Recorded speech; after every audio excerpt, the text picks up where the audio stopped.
Yeah, I just come out here to this semi-trailers I store stuff in. See what I got in tires here. I got a job to do, bagging job, and I need to find a tire to put on my bagger. Well,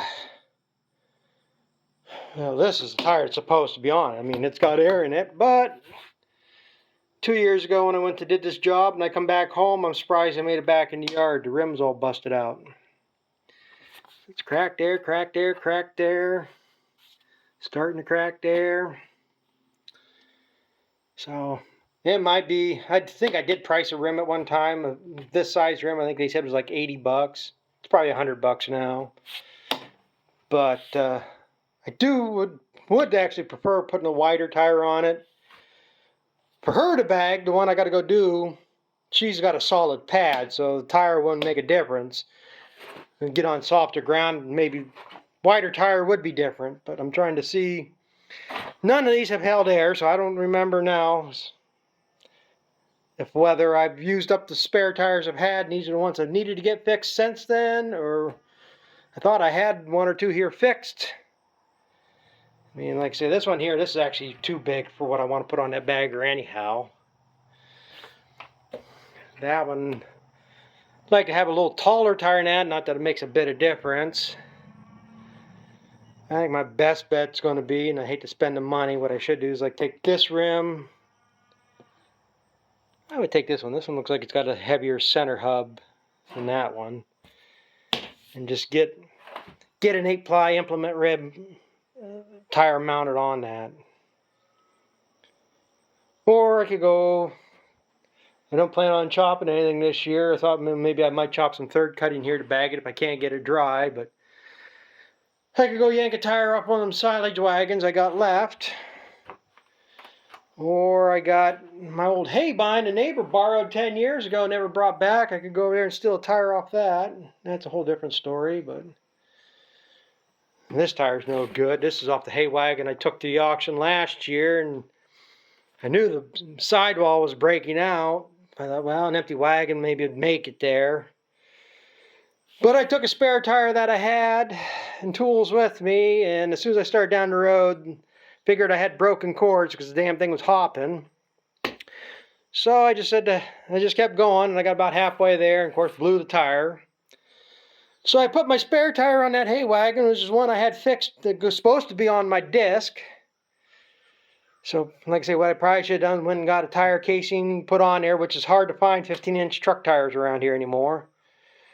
But I should have went and got a tire put on this, and then went back down there and swapped them. But figure what the hell, this it's the same rim. This one might be just a little bit wider. I think there was a smaller tire that was on there.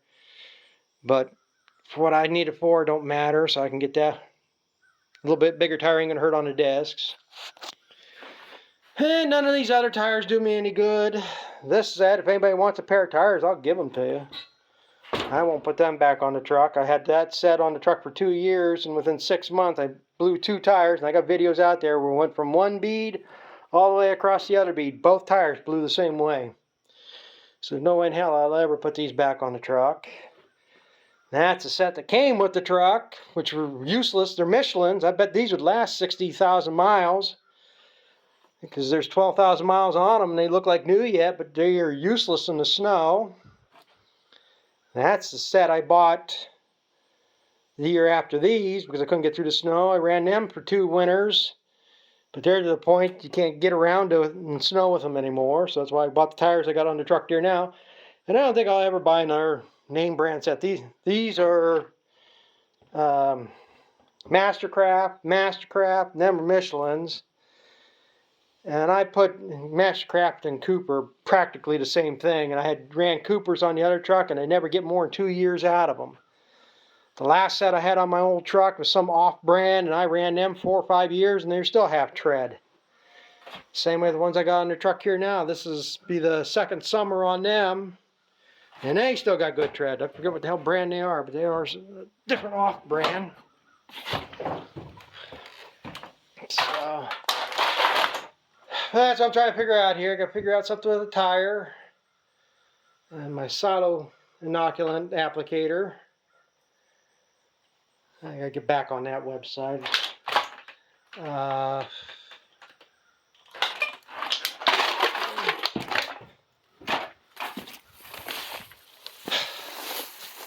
the hell else I gotta get ready here for? Like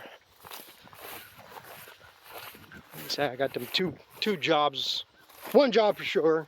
Be multiple bags.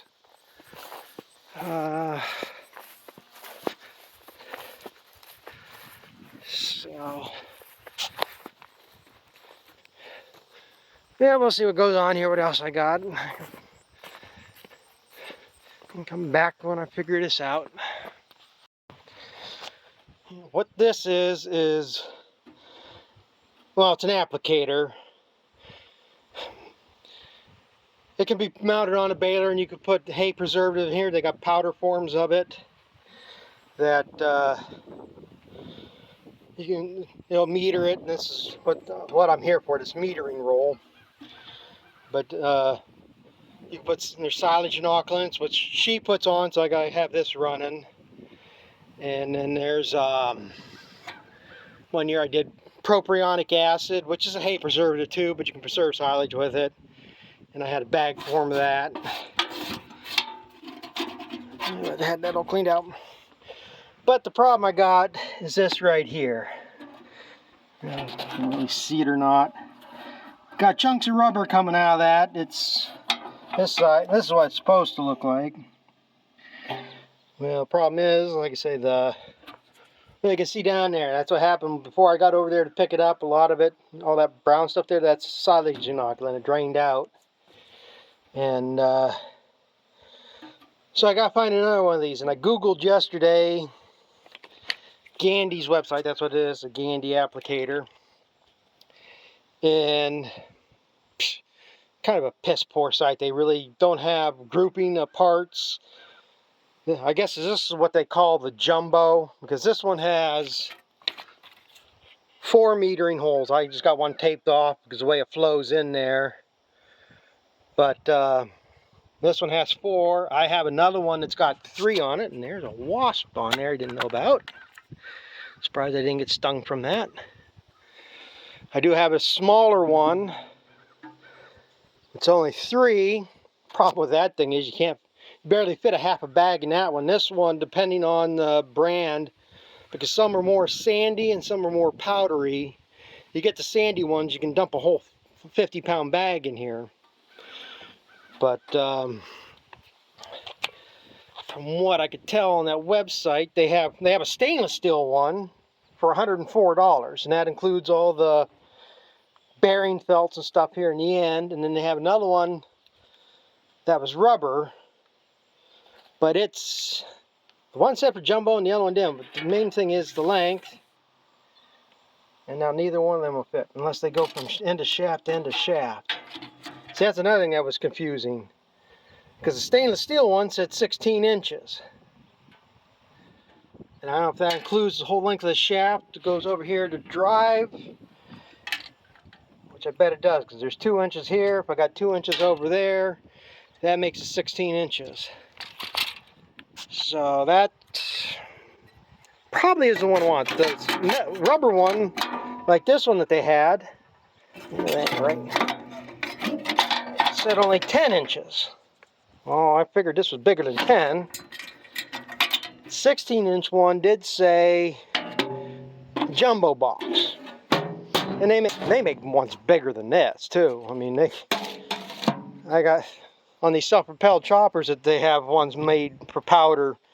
They probably hold 5 or 6 bags. They're huge. So, yeah, I guess I bumped the wrong button on my way off there. So I was telling them about, I got this bracket here. I have a liquid applicator to put on here. It used to be bought it for that baler to put hay preservative on, and never did use it much, never had much luck. I think the biggest thing I wasn't getting enough on. Didn't play with it enough, but I moved it over here to the bagger for a couple of years. One nutritionist I was working with, he was pushing this inoculant you mixed with water. It'd come into, I think it's probably a 100-gram bottle. I think it was like 1 gram per ton.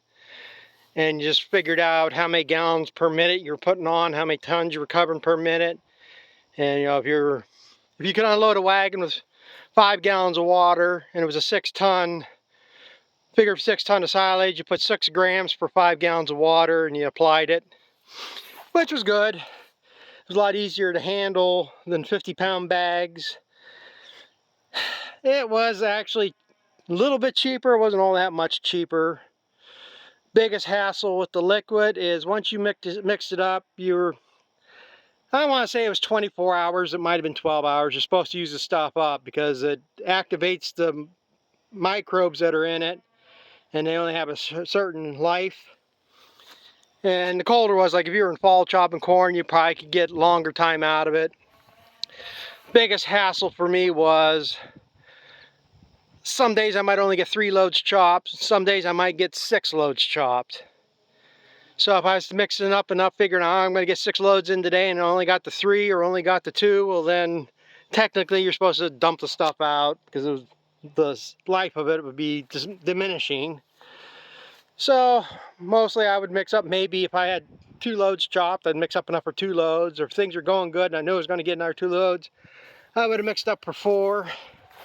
But that was the biggest thing, always having to mix up some to make sure it wasn't wasting a whole hell of a lot. So, but yeah, so just checking this out. I gotta go back on that website and read the description, make sure it's 16-inch overall length or 16-inch tubbling. I'm pretty sure it's gonna be, that would be the one for that, because it's only a 3 or a 4 tube on there. I don't think, like say, ones like this, I don't think they got anything bigger until you get these big plastic ones, which would be way bigger. And so, but yeah, like I said, I got one definite job lined up, which I figured on. I got another one I might end up doing here yet. I was asked, but not. I was mentioned it might, but they haven't asked me yet. And then I say I talked to this guy the other day, and it sounds like, I don't know, it's going to be something right away. You know, helping get ready pre-season more. Definitely something looking like in season. So I guess I'm going to be helping with crop farms this year. Not that I know much about drying corn or beans or whatever, but I know enough how to sit in the seat, turn the steering wheel, and I can watch an auger, I guess, if there's nothing else. Not that, like I say, I know a little bit about everything more in that range, but I'm far from an expert on it. Even though there's a lot of people that don't know what goes on, and they think they're an expert of stuff too. I know my limitations, know what to expect. So, yeah, I gotta go scrape this barn here now. And get my bale feeder out of there. The dumb bastards drug one back in. I took outside the door because it was all busted up. And somebody got their head in it and drug it back. I don't know what this side. So I gotta get that back outside so I can scrape the barn down, get that cleaned out. So, but I gotta charge my phone a little bit, so I'll be back with maybe something else. Well, I guess I do still have some of this. This is silage inoculant for liquid. Comes in a, I was talking about, it comes in a 100-gram bottle. And it says 1 gram. It's basically 1 gram per ton. It says 1 canister, 100 grams, treats 100 tons. So like I say, you just decide how many, you calibrate your applicator there, like I say, how many gallons per ton it's putting out. Like I say, if you're end up putting a gallon per ton, you put 1 gram per gallon. And like I say, it has its benefits. This one's Promote AP. I believe this one is formulated, the bacteria that are in it are more for corn silage. Because I had another one that was in a green bottle, I think it was AT. That was more for haylage. So they both could be used either way. Doesn't make all that much difference really. It's just different bacteria that ferment it faster or whatever. So I think after the second or third year he was having me put this AP on everything because it's got better bacteria. I don't know. Like I say, there's different formulations. They do have different ones, and some of them are specific. But like I say, it has its drawbacks. This one here, yeah, you got to keep this refrigerated. That's why I still have it. It was in the refrigerator. I can't find an expiration date on this. I imagine this is, well, it'll be you. Just have to mix it maybe a little bit heavier. I think it will still do its job, but just not going to have the potency, because I haven't used this at least 3 or 4 years, and there's at least a quarter of a bottle in it. Can't get it open. My finger's too slippery, but there's a fair amount. I just never got back to using it. But that's the thing. It's got to be refrigerated. It's got to be shipped in a ice pack. But that's the thing. It would take 2 of these bottles basically to do a 200-foot bag of corn silage, where most of the powdered inoculants I use is 1 pound per ton. So a 50-pound bag, you basically figure 4 bags to a 200-foot bag. So they say it's got drawbacks. You can get a lot more of this, but like I say, you got to use it, keep it refrigerated, and you got to use it up as you mix it. So it's like everything else. Some things fit operations better than others. You know, for like I say, the big operations, like you get into self-propelled choppers and stuff, they probably mix up enough, maybe be able to put 2 bottles in one mixer, and they spray it as they're chopping, and you know, they get quite a bit covered in a day. So like I say, it's all that matters. Like I say, what works for one might not work for another. It's just one of the products that's out there.